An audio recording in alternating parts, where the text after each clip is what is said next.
Hello, knowledge seekers. In this episode of 20-Minute Books, we dive into The Origins of Totalitarianism, a comprehensive historical and philosophical treatise penned by Hannah Arendt. Published in 1951, this work stands as a testament to Arendt's keen insights and deep understanding of political ideologies. She expertly traces the roots of modern totalitarianism, tying them back to anti-Semitism and imperialism, and revealing how these elements led to the rise of Nazism and Stalinism in the 20th century. Arendt delves into the myths and prejudices that foster these oppressive regimes and provides a clear warning about the future, emphasizing how vital it is to safeguard our free-thinking democracies against such threats. The book's author, Hannah Arendt, holds a unique place in the realm of political philosophy. Born in Germany, she managed to escape the clutches of the Nazi regime and sought refuge in America. She then went on to break barriers, becoming the first woman to attain full professorship at Princeton University. Her extensive literary contributions include noteworthy titles like The Human Condition and Eichmann in Jerusalem, a report on the banality of evil. The Origins of Totalitarianism is a profound read for students of philosophy and political science, history enthusiasts keen on linking the past with the present, and individuals deeply invested in understanding and preserving human rights. Listen on as we unpack the core ideas of this insightful book in the next 20 minutes.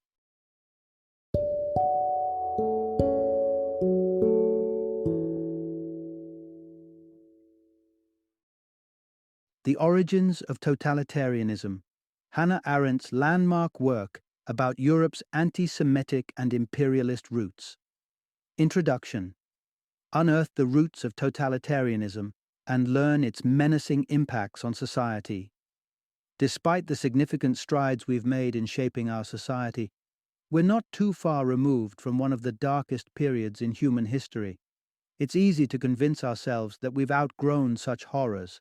However, to safeguard against repeating the past, it's crucial to remember how swiftly a democratic society can devolve into a deadly regime.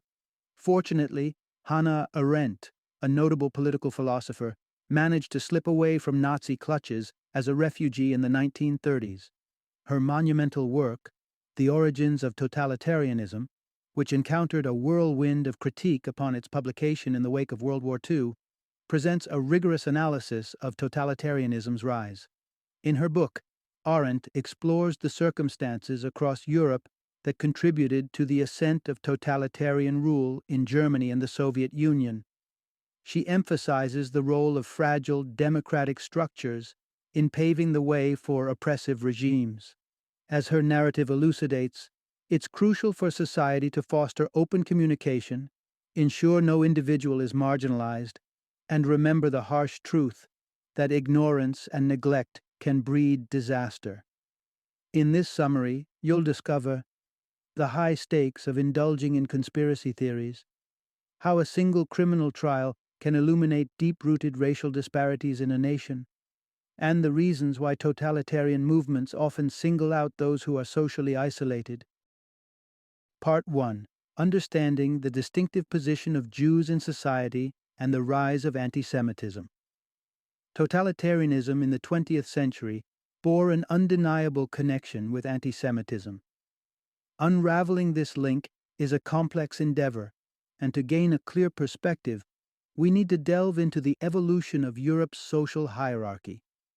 Since the middle of the 17th century, the European societal structure was largely dominated by feudalism, an arrangement dividing society broadly into two: peasants and nobility. Jewish people traditionally found their roles within this framework as moneylenders, managing the financial affairs, including loans, for the aristocrats. In return, they earned interest payments and enjoyed certain privileges unavailable to other non-nobility. Then came a seismic shift with the Peace of Westphalia, a collection of treaties signed in 1648, signifying the end of feudalism across most of Europe. In its place emerged a society governed not by monarchs but by more formalized systems. This transformation spurred communities to evolve into more cohesive entities, leading to the rise of distinctive nationalities, and the creation of what we now know as nation-states. As societies transitioned from feudalism, Jews who previously served the nobility started to engage with government roles. The intricacy of these new systems required more labor, leading to the rise in status of many Jews, including those not previously part of the feudal setup. However, this newfound status was marked by an existential limbo.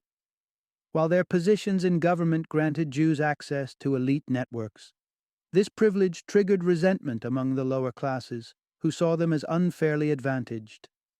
The increasing number of Jews climbing the social ladder even fueled a conspiracy theory claiming a Jewish plot to seize control of Europe.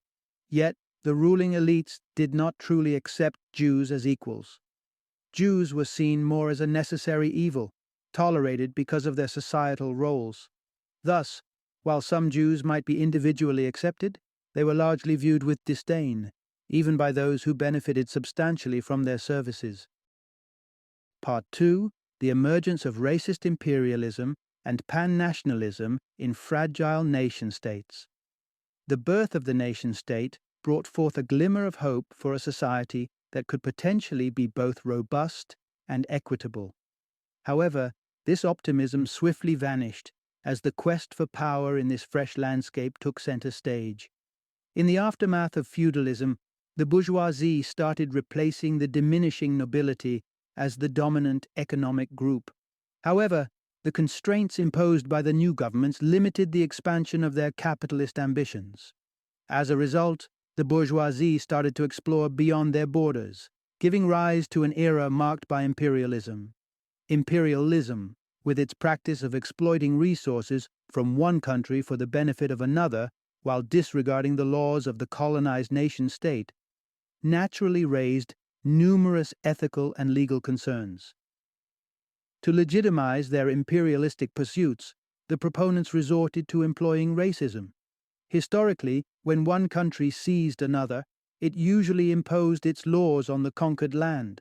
However, when these laws mandated provisions such as due process and recognizing the native population as equals, it thwarted the primary objective of imperialism, profit and power expansion. Rather than adhering to their own laws, imperial powers governed native populations through bureaucratic decrees that prioritized high profits over human rights. Racism was utilized to assert that the native populations of the subjugated territories were inferior, hence not deserving the same protections extended to workers in the colonizing nation-states. Subsequently, these imperialist principles started permeating domestic soil, particularly in the context of pan-nationalist movements. These movements united diverse groups based on shared characteristics like language.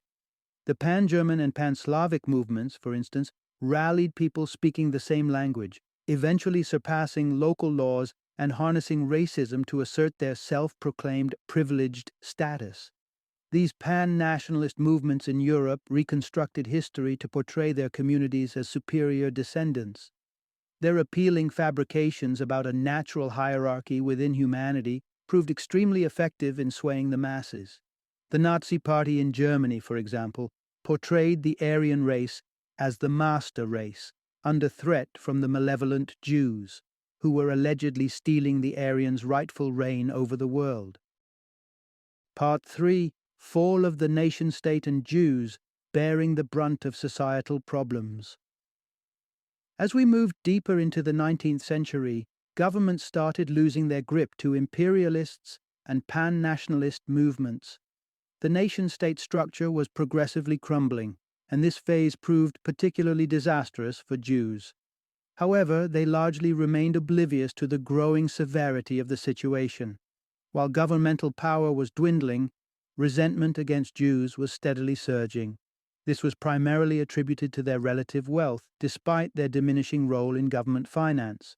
The dwindling status of the nation-state and ineffective governments meant people were searching for scapegoats. Unfortunately, Jews fitted this role all too well. They were regarded as parasites, accused of unfairly extracting money from the state, and blamed for not fully integrating into mainstream society.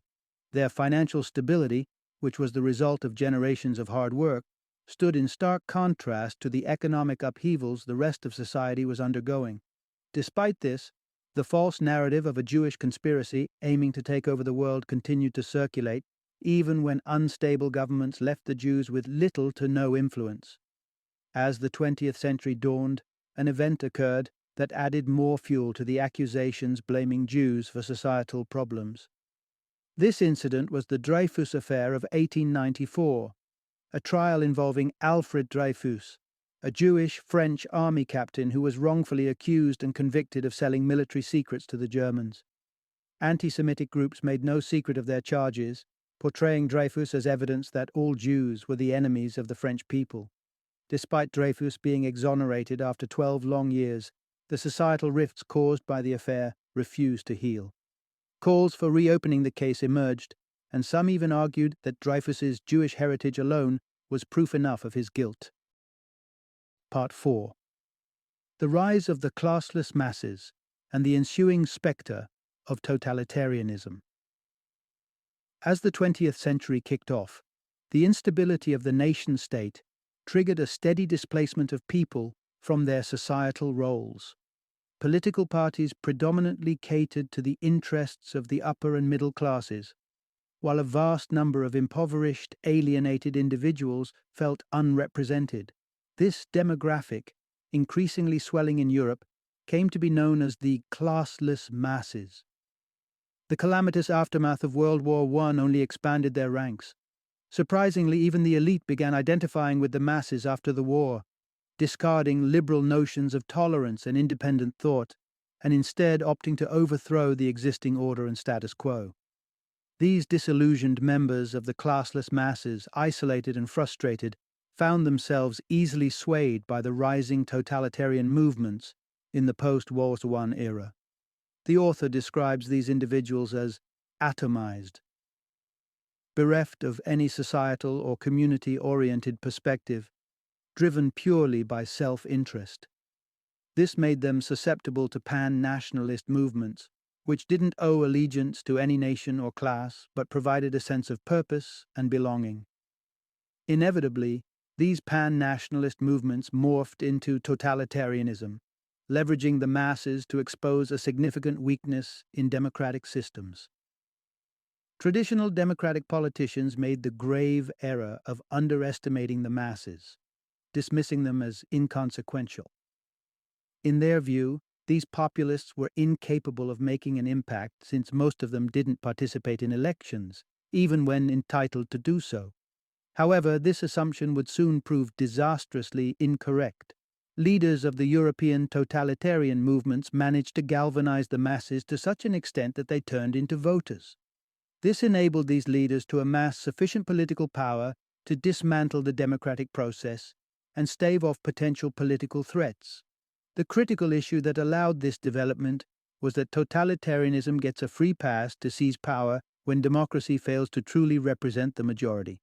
So, when the majority feels disenfranchised and is not engaged enough politically to cast votes, it shouldn't be surprising if someone capitalizes on this void, makes their voice heard, and catalyzes a transformative change. Part 5. Totalitarian Propaganda. The puppet master of the disengaged masses. Totalitarianism's grip on society signifies that people have disconnected from political and analytical thought. In such societies, the leader's future vision takes center stage, with any factual evidence attempting to debunk the vision or propose an alternative being twisted into an enemy's ploy to mislead the masses. Formed in the aftermath of World War I, the Nazis skillfully steered public thought away from critical analysis, repeatedly bombarding them with the fabricated narrative of a Jewish conspiracy threatening their livelihood. This daunting warning was reiterated incessantly: act to obstruct the Jews, or brace for a grim, oppressive future. Within the Nazis' totalitarian domain, where only one vision was tolerated, this tall tale morphed into public reality. Unsurprisingly, this narrative painted Nazi leaders as valiant Aryan defenders, already triumphing in this battle for civilization's future. By disseminating this narrative and depicting Aryans as the destined conquerors of Jews, the Nazis further cemented their power base. This strategy wasn't unique to the Nazis. Joseph Stalin, the dictator overseeing the Soviet Union from 1924 to 1953, used similar tactics to tighten his control over the pan-Slavic masses scattered across the Soviet Empire. His narrative presented him as the shield for the nation's noble, hard-working communists against the malevolent Trotskyist plotters. Propaganda stands as a formidable tool in the arsenal of totalitarian leaders, skillfully filling the vacuum left by a floundering democracy. The Germans and the Soviet Union's populace were particularly prone to propaganda's influence, having lost their purpose, identity, and sense of belonging within their respective nation-states. Feeling betrayed and ignored by their governments, these enraged, unemployed, isolated, and disenchanted citizens were ripe for ideologies like Nazism or Stalinism to swoop in and provide something to believe in. When pushed to such mental extremes, the outrageous ideas embedded in propaganda are more readily absorbed. Once reality is sufficiently distorted by propaganda, citizens are primed for blindly following their leader. Part 6. The manipulative core of totalitarian ideologies. Revising history to serve a grandiose vision. A defining feature of totalitarianism is its sophisticated manipulation of propaganda and ideology to reconstruct history, serving the regime's narratives. The Nazis, for instance, promoted a distorted historical account positioning Aryans as the supreme race, suggesting that history's entire trajectory was culminating in the 1930s with Germany poised for global dominance. For such a revisionist narrative to be credible, totalitarian regimes must quash independent thought, transforming the previously disconnected masses into pliable subjects, eager to comply with the leader's directives. Consequently, the regime's version becomes the only acceptable historical perspective, perfectly aligned with the party's ideological stance. However, beneath the surface of these narratives, ideologies, and propaganda lies the actual objective of these movements: relentless expansion and power acquisition. The Nazi ideology, which revolved around the Aryan race's supposed mission to save the world from an alleged Jewish conspiracy, serves as a case in point. It's an open secret that the highest echelons of Nazi leadership were fully cognizant of the fallacious nature of the Aryan master race myth and the exaggerated tales of their leaders' superhuman attributes. Nonetheless, their unwavering dedication to the vision of dominating the globe underpinned their relentless drive to manipulate the masses into unquestioning obedience.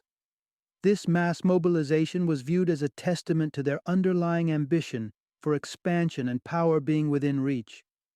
Jews were designated as a collective adversary to unite and galvanize the masses. Yet, such an enemy was also crucial to maintain discipline among the populace. Had the Nazis succeeded in exterminating every Jewish individual, they undoubtedly would have concocted another adversary to perpetuate this cycle. In a totalitarian state, the movement's ultimate ambition serves as the supreme directive, with ideology playing a crucial role in rallying the necessary support to achieve that aim. This ideology effectively masks the true objective, adopting any guise that resonates with the target audience. Ultimately, the proliferation and triumph of the movement are paramount. Hence, any element that does not contribute to the overarching mission is deemed irrelevant, while everything else becomes subordinate to the ideology. In this system, manipulation and subjugation to the movement's ends are not just common, they're indispensable. Part 7. The Totalitarian Machine, where humanity is exchanged for uniformity. In the grip of a totalitarian movement, individuals cease to exist as free-thinking beings and transform into mere components of a vast, unfeeling machine. Essential human attributes like independent thought and the capacity for self-determination are extinguished, rendering people nothing more than indistinguishable cogs. Totalitarianism's hallmark is its ability to strip away all traces of spontaneity, the very essence of freedom. The act of making choices, changing one's mind, and embracing the unexpected are central to our understanding of liberty. Within the confines of a totalitarian state, the masses do not pursue their interests, but adhere rigidly to the prevailing ideology. Thus, individuals are not truly in control of their destinies, but are conduits for executing the dictator's will. This reality makes engaging in rational dialogue with adherents impossible, as such conversations demand independent thought and introspection. When individuals relinquish their capacity and duty to make informed choices consciously, they become unable or unwilling to critically evaluate their actions, losing sight of their implications, and sacrificing the ability for meaningful self-reflection. Life under one's full conscious control allows for retrospective analysis and consideration of alternative paths. Without genuine motivation behind one's actions, however, establishing a foundation for introspection becomes unattainable. Repetition and terror play crucial roles in extinguishing spontaneity and free will. The normalization of violence not only coerces compliance with the ideology, but also dulls sensitivity to acts of brutality. With violence emerging as a relentless, depersonalized threat, both victims and perpetrators grow numb to its effects. This mutual desensitization further entrenches the cycle of dehumanization and escalates the violence. Concentration camps embody the zenith of totalitarian dehumanization. Propaganda and media portrayals serve to debase Jewish people, often likening them to vermin. In executing the genocide within concentration camps, the mechanics of murder were distilled into routine, impersonal procedures that absolved any single individual from decision-making, thereby stripping both perpetrators and victims of their humanity. Once operational, the camps functioned as a self-sustaining engine of atrocity, fueled by the dissociation intrinsic to totalitarian regimes. Part 8. The Peril of Loneliness, a breeding ground for totalitarian ideologies. Isolation and feelings of exclusion from the community fabric can render individuals highly susceptible to the allure of totalitarian movements, because losing one's connection to society often means losing a sense of self. When people perceive themselves as neglected or redundant, the void of meaningful social bonds becomes apparent. This detachment cultivates a belief that they no longer have a valid place within society, leading to apathy towards communal involvement. However, underlying this sense of despair is a deep-seated yearning for something or someone to alleviate this emptiness and restore a sense of belonging. This leaves individuals profoundly vulnerable to totalitarian narratives which promise inclusion in a grandiose scheme. Given the universal presence of loneliness, vigilance against the rise of totalitarian threats to human rights is crucial. Despite the grim realities, there lies a beacon of hope in averting the ascendancy of totalitarian regimes, the preservation of human spontaneity, the very element it aims to extinguish. Ironically, it was this spontaneity that enabled the rise of totalitarian regimes. Acknowledging that impulsive actions, taken without fully understanding their ramifications, can destabilize governments and erode human rights is vital. These conditions serve as fertile ground for aspiring totalitarian leaders. Thus, learning from these historical lapses and harnessing our intrinsic spontaneity and independent thought are pivotal in navigating our societies away from the shadows of totalitarianism. Choosing to engage and fostering inclusive, cohesive communities are paramount steps. Additionally, crafting governments that truly reflect the diversity of the populace can minimize the sense of societal alienation. Equally critical is ensuring governmental power remains checked with stringent laws and policies designed to thwart any leadership harboring totalitarian ambitions from transforming democratic foundations into tyrannical rule. Establishing such safeguards allows human spontaneity to respond proactively to totalitarian warning signs, averting its spread before it morphs into an uncontainable scourge. Final summary. Within the weave of our societies lies a precarious vulnerability to the clutches of totalitarianism, especially when the masses feel abandoned by the very democratic frameworks meant to represent their interests. This disconnection catalyzes a process of atomization, rendering individuals susceptible to the seductive appeal of totalitarian ideologies. These ideologies deftly construct a common adversary, fostering a semblance of unity while simultaneously extinguishing the flames of human spontaneity and autonomy. Through relentless indoctrination, propaganda, and the installation of fear, totalitarian movements orchestrate a scenario where the populace unknowingly becomes an extension of the leader's will, relinquishing their ability to make independent decisions. The antidote to this menacing trend lies in nurturing the innate human quality of free-spirited spontaneity and ensuring our governments reflect a true representation of the people's will. By fostering inclusive communities and upholding the sanctity of diverse representation, societies can safeguard against the encroaching shadows of totalitarian regimes, staying vigilant to preserve the essence of democracy and individual freedom.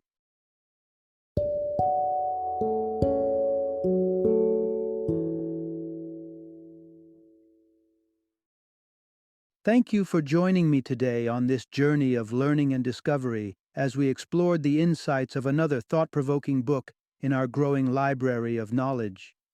If you've enjoyed our time together, please take a moment to follow our podcast, give us a 5-star rating, and share 20-minute books with other knowledge seekers. Your support truly means a lot. Don't forget to join me again in the next episode, where we will delve into another enriching book. Until then, happy reading and happy listening.